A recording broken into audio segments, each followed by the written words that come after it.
Aralin 1. Ang ating pisikal na katangian. Ang ating mga katangiang pisikal. Bawat isa sa atin ay may sariling katangiang pisikal. May kanya-kanya tayong panlabas na anyo.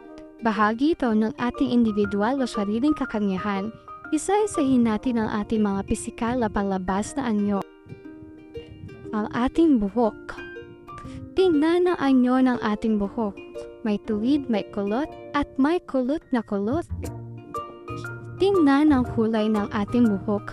May itim, di gaanong itim, at may buhok ding itim na itim. Ang ating mga mata. Tingnan ang hugis ng ating mga mata. May bilog at may singkit sa atin. May maliit ang mata. May malalaki ang mata. Tingnan din ang ating pilik mata o eyelashes. May maikli at may mahabang pilik mata ang bawat isa sa atin. Ang ating ilong. Iba-iba rin ang hugis ng ating ilong.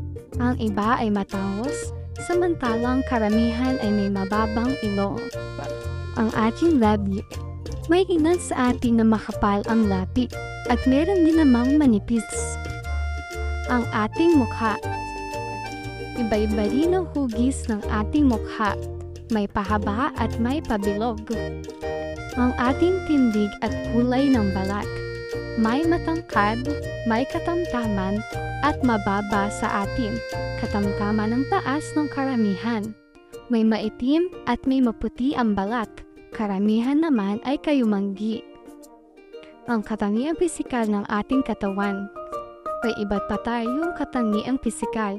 Bukod sa panlabas na anyo, makikita ito sa ating pagkilos at pagtupad ng iba't ibang gawain. Nakatutupad tayo ng mga pisikal na gawain ayon sa ating mga katangiang pisikal. Kabilang sa mga katangiang pisikal na ito, ang pagkakaroon ng lakas, bilis, liksi at lambot ng katawan or flexibility. Nagkakaiba tayo sa pagkakaroon ng mga katangiang ito. Nagkakaiba tayo sa pagiging malakas. Meron sa atin ang malakas at meron ding mahina. Ang malakas sa atin ay nakakapagbuhat o nakakapagtulak ng mabigat na bagay. Sila din ang maaaring nakakapagbisikleta o nakakaakyat sa mataas na hagdan o nakapagsasagawa ng push-ups. Nagkakaiba tayo sa bilis ng pagkilos. Makikita natin ito sa mga gawain tulad ng pagtakbo, pagtalon ng paulit-ulit, at paglangoy ng mabilis.